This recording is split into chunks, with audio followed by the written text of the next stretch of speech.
Привет, родная. Что ты здесь делаешь?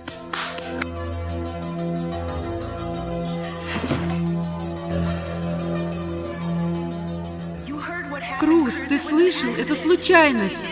Она не понимала, что делает. София убила вашего сына. Она должна ответить за это преступление.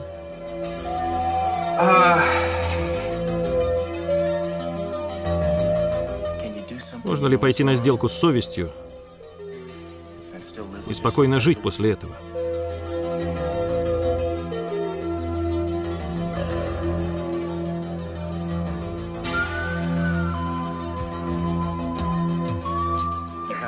Вы имеете право хранить молчание. В противном случае все, что вы скажете, может быть использовано против вас в суде.